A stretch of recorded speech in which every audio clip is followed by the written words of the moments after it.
Hello Jos Buttler, ఎక్కడికమ్మా పారిపోతున్నావు? ఇట్రా, మ్యాచ్ అయిపోయాక మాట్లాడదాము అని పెద్ద పెద్ద మాటలు మాట్లాడావు కదా. ఇదిగో రోహిత్, మ్యాచ్ ఓడిపోయాము, ఓటమిని అంగీకరించాము, తల దించుకున్నాము, వెళ్ళిపోతున్నాము. ఇక్కడతో ఆపేద్దాం. అంత లేదమ్మా, నువ్వు మ్యాచ్కి ముందు ఇచ్చిన బిల్డప్ కు ఇప్పుడు మాట్లాడుతున్న మాటలకు ఏమీ సింక్ అవ్వట్లేదు. నువ్వు ఇప్పుడు నిలబడాలి, మేం మాట్లాడితే వినాలి. ఓడిపోయినాడు వినాలి, గెలిచినోడు మాట్లాడాలి. అదే రూలు. ఏదో పొరపాటుగా గెలిచేశారు, దానికేంత బిల్డప్ అవసరమా ఏంటి? పొరపాటుగా గెలిచామా?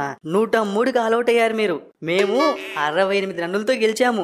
సూపర్ గ్రాండ్ విక్టరీ ఇది, తెలుసా? హలో రోహిత్ అన్న, 2022 సెమీఫైనల్లో ఇదే T20 వరల్డ్ కప్ లో మిమ్మల్ని చిత్తుగా ఓడించాం, మర్చిపోయావా? అరే బచ్చా, దానికే కదరా ఇది రివెంజ్. చెప్పాం కదరా, ఈసారి ఏ రివెంజ్ ను వదులుకోము, నాకు ఇదే లాస్ట్ T20 వరల్డ్ కప్, అన్నీ తీర్చేసుకుంటా అని. ఇప్పుడు ఏమంటావు రోహిత్? ఇప్పుడు ఏం చేయాలి చెప్పు? మీరు గెలిచారు, ఒప్పుకుంటున్నాం కదా. అలా కాదు జాస్ బట్లర్, ఇన్ని మ్యాచ్లకు కెప్టెన్సీ చేసావు, ఈ పిచ్ పైన సెకండ్ బ్యాటింగ్ ఈజీ కాదని తెలుసు, ఎందుకు నువ్వు సెకండ్ బ్యాటింగ్ తీసుకున్నావు? అంటే పిచ్ స్లో అవుతుంది కదా, ఫస్ట్లో ఇంకా స్లో ఉంటుందేమో, మిమ్మల్ని త్వరగా ఆల్అౌట్ చేద్దాం అనుకున్నాం. కానీ నాకేం తెలుసు నువ్వు సూర్య తగులుకుంటారని. ఇదిగో బట్లర్, ఎప్పుడు బ్యాటింగ్ మీద దృష్టి పెట్టకు, నువ్వు బ్యాట్స్మెన్ అని చెప్పి. మా బౌలర్లు కూడా అద్భుతంగా రాణించారు. మీరు కనీసం పోరాడకుండా అవుట్ అయ్యారంటే అది మా బౌలర్స్ యొక్క కెపాసిటీ, క్యాపబిలిటీ. గుర్తుపెట్టుకో దీన్ని. అంత లేదులే బుమ్రా, ఏదో ఒకసారి అవుట్ అయ్యామని చెప్పి బిల్డప్ ఇవ్వకు. నెక్స్ట్ మళ్ళీ ఇంకొక సెమీఫైనల్ మ్యాచ్ ఆడదామా? ఏహే, నువ్వేంది నాకు డిస్కషన్ పెడతావు? నా బౌలింగ్ లో నువ్వు బౌల్డ్ అయ్యావు, కేవలం 5 రన్స్.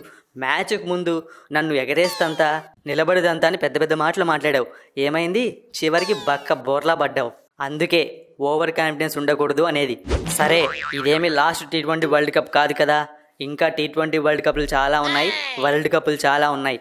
మీరు రివెంజ్ తీర్చుకున్నారు, మేము కూడా రివెంజ్ తీర్చుకునే రోజు వస్తుంది, చూసుకుందాం. ఇదిగో రోహిత్ అన్న, మనకు ఈ శివం దుబే టీంలో అవసరం అంటావా? ఏమన్నా ఆడుతున్నాడా? డక్అవుట్ల మీద డక్అవుట్లు, ఒక్క మ్యాచ్ కూడా సరిగ్గా ఆడట్లేదు, మంచి స్ట్రైక్ రేట్ మెయింటైన్ చేయట్లేదు. అవును రోహిత్ అన్న, ఫైనల్ మ్యాచ్ కన్నా నన్ను తీసుకో అన్నా, నేను ఆడతానన్నా, పిచ్చ కొట్టుడు కొడతా, సౌత్ ఆఫ్రికా వాళ్ళకు చుక్కలు కనిపిస్తాయి, ప్లీజ్ తీసుకో అన్నా. ఒరే బాబు, ఇన్ని మ్యాచ్లు ఆడి ఫైనల్ మ్యాచ్ కూడా ప్లేయింగ్ ఎలెవెన్ చేంజ్ చేస్తాడా? సేమ్ ప్లేయింగ్ ఎలెవెన్తో వెళ్తాను, శివం దుబే గాడు ఆడినా ఆడకున్నా అంతే, ఫిక్స్. రోహిత్, చెప్పాలంటే ఏదోలా ఉంది, నేను సరిగ్గా ఆడడం లేదు, టీం మొత్తం నన్ను వెరైటీగా చూస్తోంది, కొంచెం డిఫరెంట్ ఫీలింగ్ వస్తుంది రోహిత్. ఏంటి కోహ్లీ, పక్కలో 4-5 మ్యాచ్లు ఆడుకుంటే నువ్వేంటి అనేది మర్చిపోతారా అందరూ? ఫ్యాన్స్ అంటే ఏదో ఆవేశంలో ట్రోల్ చేస్తారు, మన ప్లేయర్స్ కు తెలీదా నువ్వు ఎన్ని మ్యాచ్లు ఆడావో, ఎన్ని గెలిపించావో? నేను కూడా ఆడాలనే వస్తున్నాను రోహిత్ శర్మ, కానీ ఏదో ఒక బాలు కరెక్ట్గా నేను అవుట్ అయ్యే విధంగా వస్తోంది. ఏం చేయమంటావు చెప్పు? కోహ్లీ అన్న, నా మాట విను, నువ్వు 1 డౌన్కి వెళ్ళిపో, నీకు ఓపెనింగ్ సెట్ అవ్వట్లేదు. ఒరే హార్దిక్, ఇప్పుడే కదా చెప్పాను ఏ చేంజెస్ ఉండవు, సేమ్ టీంతో వెళ్దామని. నేను చెప్తుంది అదే కదన్నా, సేమ్ టీంతోనే వెళ్ళు, కానీ కోహ్లీ నేను 1 డౌన్ పంపించు, ఏమంటావు? చూడు రోహిత్, అదేమన్నా వర్కౌట్ అవుతుందేమో, నేను 1 డౌన్ వెళ్తాను, అప్పుడు నేను ఓపెనింగ్ ఎవరితో చేయాలి? రిషబ్ పంత్తో చేయాలా, సూర్యకుమార్ యాదవ్తో చేయాలా? నేను చేస్తానన్న ఓపెనింగ్, మన ఇద్దరం కలిసి ఓపెనింగ్ చేద్దాము, వీర కుమ్ముడు గుమ్ముదాము, ఇండియాకు T20 వరల్డ్ కప్ ను తీసుకొని వద్దాం, ఓకేనా? కోహ్లీ, నువ్వు వీళ్ళ మాటలేం వినకు, నువ్వు ఫైనల్లో ఖచ్చితంగా ఆడతావు, నాకు నీ మీద నమ్మకం ఉంది. ఫైనల్లో నీదే మన టీమిండియాకు హైయెస్ట్ స్కోర్, నువ్వు దున్నే, నేను చూసుకుంటా. ఓకే రోహిత్, నువ్వు కాన్ఫిడెన్స్ ఇచ్చావు కదా, మోటివేషన్ చేసావు కదా, చూసుకుంటా.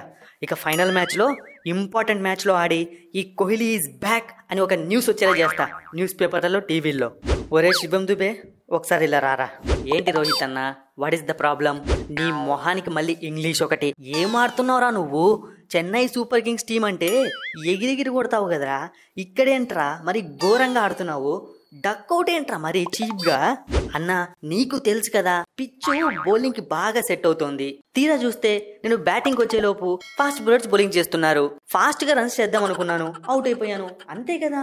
అర్థం చేసుకో, ఫైనల్ మ్యాచ్ లో ఆడతాను. నీకు మ్యాటర్ అర్థం కావట్లేదురా, ఫైనల్ మ్యాచ్ లో నువ్వు సరిగ్గా ఆడలేదనుకో, ఇక మళ్ళీ నువ్వు టీమిండియా మొహం చూడాల్సిన పని లేదు, ఇంటికి వెళ్ళిపోతావు. లేదన్నా, ఫైనల్ మ్యాచ్ మిస్ అయినా జింబాబ్వేతో మనకు సిరీస్ ఉంది, ఆ సిరీస్కు నన్ను సెలెక్ట్ చేశారు, అక్కడ నేను నా ప్రతాపం చూపించి మళ్ళీ టీమిండియాలోకి వచ్చేస్తా, మెయిన్ టీంలోకి వచ్చేస్తా. ఊరే ఆల్రెడీ బ్యాకప్ ప్లాన్ పెట్టుకున్నావు అంటే నువ్వు ఫైనల్ మ్యాచ్ కూడా సరిగ్గా ఆడవని ఫిక్స్ అయిపోయావా? ఆహా, అలా ఏం లేదన్నా, జస్ట్ నువ్వు అన్నావు కదా, అందుకు అలాంటిది ఏమీ లేదు, నేను ఖచ్చితంగా ఆడతా అని చెప్పి చెప్తున్నా అంతే, అంతకుమించి ఇంకేం లేదు. ఏంటోరా, ప్రతి ఒక్కరు చాలా కాన్ఫిడెంట్గా ఉన్నారు, కానీ కప్పు గురించి ఎవరు మాట్లాడట్లేదు. రోహిత్, కప్పు కొడుతున్నాం, T20 వరల్డ్ కప్ 2024 ఇండియాదే. ఒరే, కప్పు ఇండియాదే, నేను ఒప్పుకుంటాను, కానీ నువ్వు కొంచెం బౌలింగ్ నీట్గా చేయరా. అసలు నీకు వికెట్లే పడట్లేదు, ఏమైంది నీ బౌలింగ్కు? నేను ఒక ప్లాన్తో బౌలింగ్ చేయట్లేదు రోహిత్. ఏంటి అంటే ఇన్ని రోజులు అందరూ బాగా బౌలింగ్ చేశారు, ఫైనల్ ఏమవుతుందో తెలుసా, వీళ్ళందరికీ ప్రిపేర్ అయి వస్తారు. అదే నా బౌలింగ్ వాళ్ళకి అర్థం కాదు, అప్పుడు నేను వికెట్లు తీసుకుంటా. ఓకే, నువ్వు ప్లాన్ వేసావా? వెరీ గుడ్ వెరీ గుడ్, ఇదే ప్లాన్ వర్కౌట్ చేయి. రోహిత్, నీకు జడేజా మస్కా కొడుతున్నాడు, జడేజా బౌలింగ్ ఫామ్ పోయింది, నా బ్యాటింగ్ పోయినట్టే. నేను ఒప్పుకున్నా, వాడు ఒప్పుకోవట్లేదు అంతే. ఇదిగో కోహ్లీ, నేనేదో కవర్ చేసుకుంటున్నా, నువ్వెందుకు మధ్యలోకి వస్తావు? సరేలేరా, నిండా మునిగినోనికి చలేముంది, ఎవడు ఆడుతున్నాడో ఎవడు ఆడట్లేదో క్లియర్గా అందరికి తెలిసిపోయింది. ఫైనల్లో మాత్రం ఆడని వాళ్ళందరూ బాగా ఆడంట్రా, ప్లీజ్ రా. రోహిత్ అన్న, ఎవరు ఆడినా ఆడకున్నా టీమిండియాకు కప్పు కొట్టే వరకు నేను ఈ వెస్టిండీస్ వదిలిపెట్టి రాను. అంటే కప్పు తీసుకుని ఇండియాకి వస్తా అని చెప్పి చెప్తున్నా, అర్థమైందా? చూద్దాం, అది చూద్దాం.